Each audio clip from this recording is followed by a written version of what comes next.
Alhamdulillah, semoga senantiasa dalam keadaan sehat selalu ya. Jangan lupa untuk tetap selalu menjaga kesehatan diri maupun kesehatan lingkungan. Dan sebelum memulai pelajaran pada pagi hari ini, alangkah lebih baiknya kita berdoa terlebih dahulu ya. Berdoa menurut ajaran agama dan kepercayaan masing-masing. Berdoa dimulai.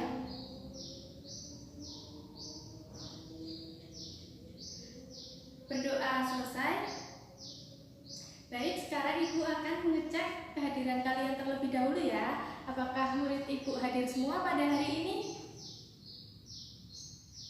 Alhamdulillah hadir semua ya. Baik anak-anak, hari ini kita akan mempelajari materi yang penuh dengan tantangan dan tentunya sangat mengasihkan. Dan oleh sebab itu, Ibu harap kalian dapat meningkatkan motivasi belajar kalian ya, agar materi pembelajaran kita pada hari ini dapat kalian kuasai dengan optimal. Selanjutnya Ibu mau bertanya, apakah ada yang ingat minggu lalu kita telah mempelajari materi tentang apa? Ya, silahkan. Iya, benar ya. Jadi minggu lalu kita telah mempelajari materi terkait kondisi alam Indonesia yang meliputi keadaan fisik wilayah Indonesia serta flora dan fauna yang ada di Indonesia. Nah, baik anak-anak, Ibu mempunyai gambar. Coba kalian amati gambar ini ya.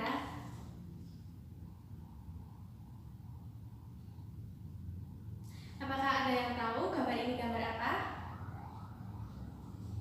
Iya, benar ya. Jadi gambar ini merupakan gambar sawah dan yang satunya lagi merupakan gambar pemukiman, di mana gambar sawah dan gambar pemukiman ini menunjukkan adanya perubahan fisik wilayah, yaitu terjadi karena adanya akibat perubahan interaksi antar ruang. Nah, dari gambar ini tentunya menggambarkan materi apa yang akan kita pelajari pada pagi hari ini ya, yaitu terkait perubahan interaksi antar ruang.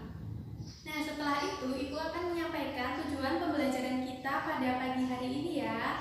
Tujuan pembelajaran kita pada pagi hari ini yaitu peserta didik dapat menjelaskan interaksi antar ruang dan menganalisis perubahan interaksi antar ruang. Selanjutnya, peserta didik dapat menyajikan hasil diskusinya terkait interaksi antar ruang dan analisis mengenai perubahan interaksi antar ruang. Selanjutnya, terkait diskusi, nantinya kalian akan menggunakan LKPD atau lembar kerja peserta didik yang telah Ibu buat ya. Nanti langkah-langkahnya kalian dapat mengikuti yang ada di LKPD ya. Yaitu peserta didik membuat kelompok dengan anggota 4 anak, kemudian mempelajari materi yang ada di buku paket maupun buku lainnya, kemudian masing-masing kelompok menyajikan hasil pekerjaannya mengenai yang pertama yaitu sebutkan bentuk-bentuk interaksi antar ruang. Yang kedua, mengapa banyak lahan pertanian berubah menjadi lahan permukiman atau lahan untuk industri. Yang ketiga, coba nanti kalian amati gambar ini dan apakah hubungan perkembangan sarana dan prasarana transportasi dengan dampak adanya interaksi antar ruang, serta apakah dampak interaksi antar ruang dengan perubahan sosial budaya, dan apakah dampak urbanisasi bagi masyarakat di perkotaan.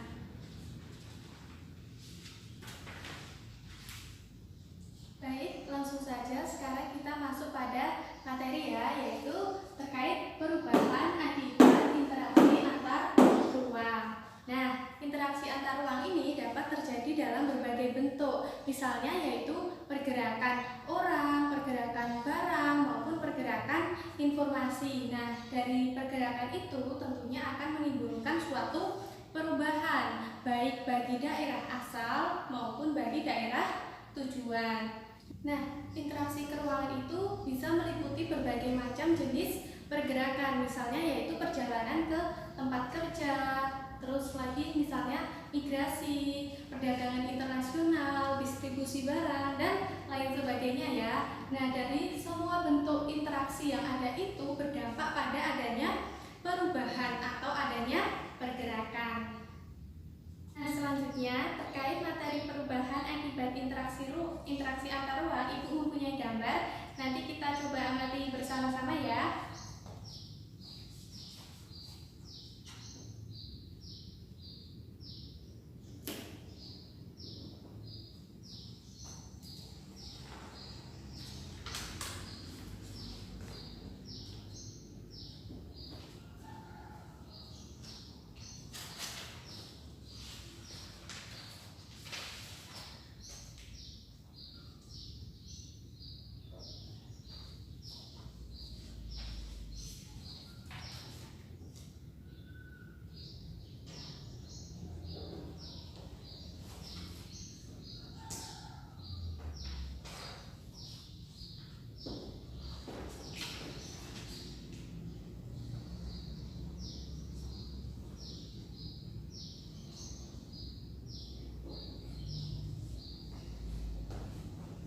Sudah terlihat ya anak-anak gambarnya?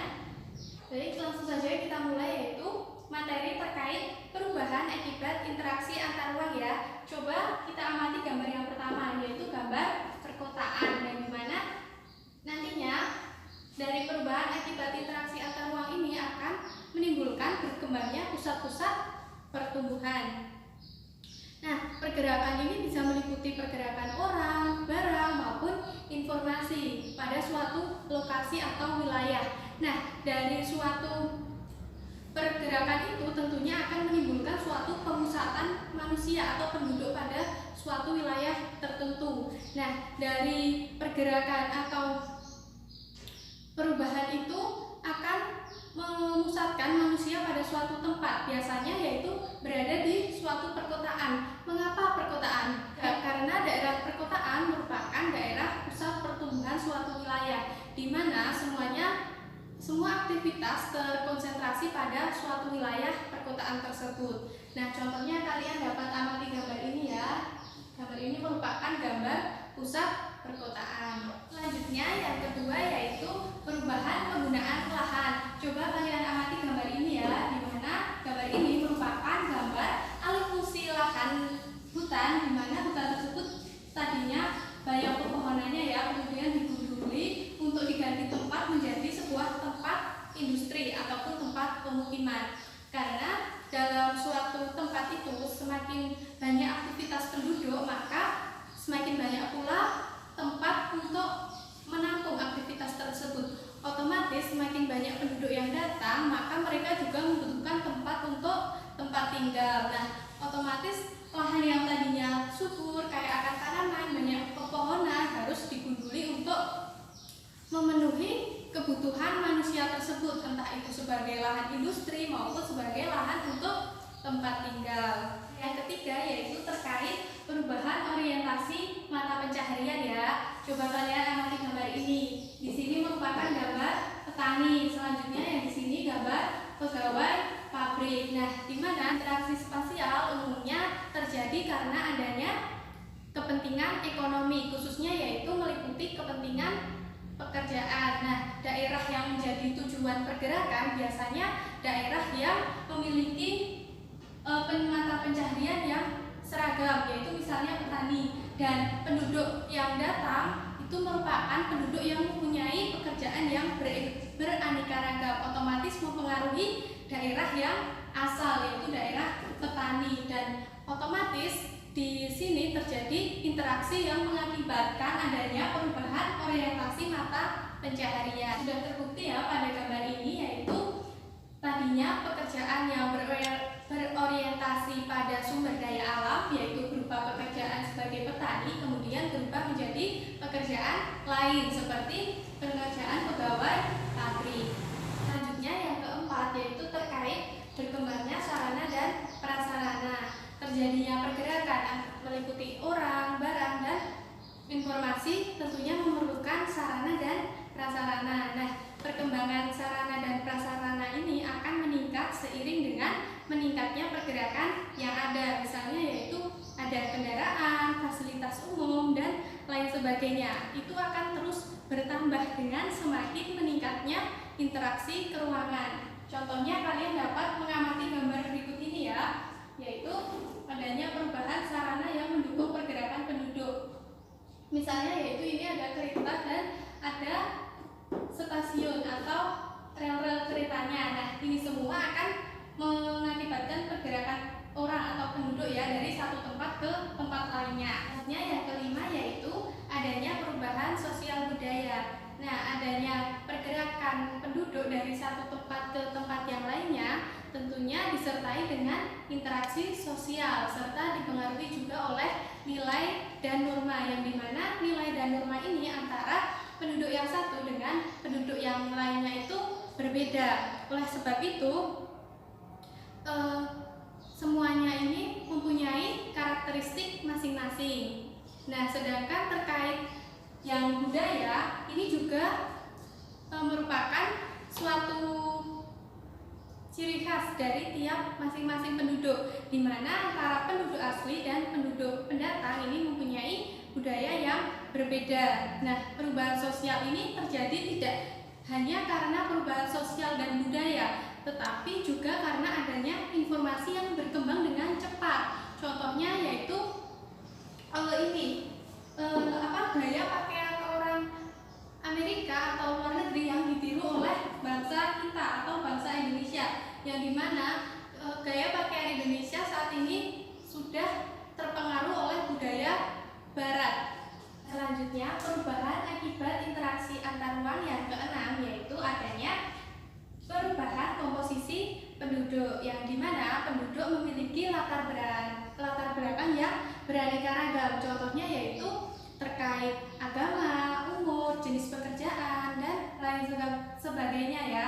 Nah, akibatnya dari komposisi penduduk yang berubah itu, yang tadinya seragam, akhirnya karena mengalami perubahan dari berbagai macam latar belakang tersebut mengakibatkan adanya perubahan sehingga komposisi penduduk menjadi beraneka ragam.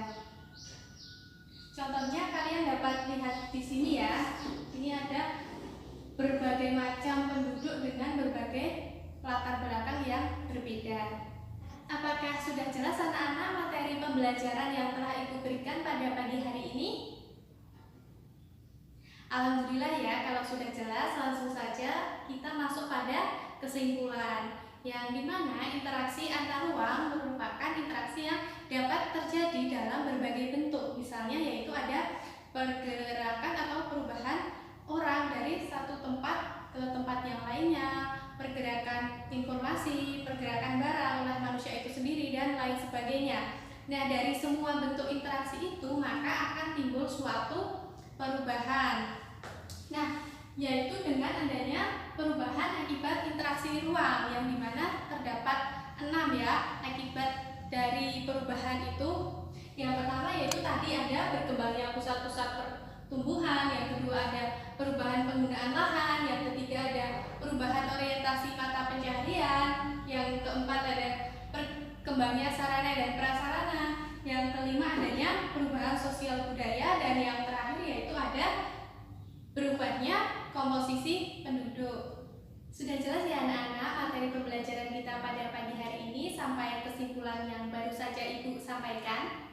Langsung saja Ibu akan memberikan soal, yaitu sebagai evaluasi pembelajaran kita pada pagi hari ini ya. Evaluasi ini nanti kalian kerjakan di rumah masing-masing. Nanti tolong untuk ketua kelas membantu Ibu ya untuk membagikan kertas ini kepada masing-masing siswa.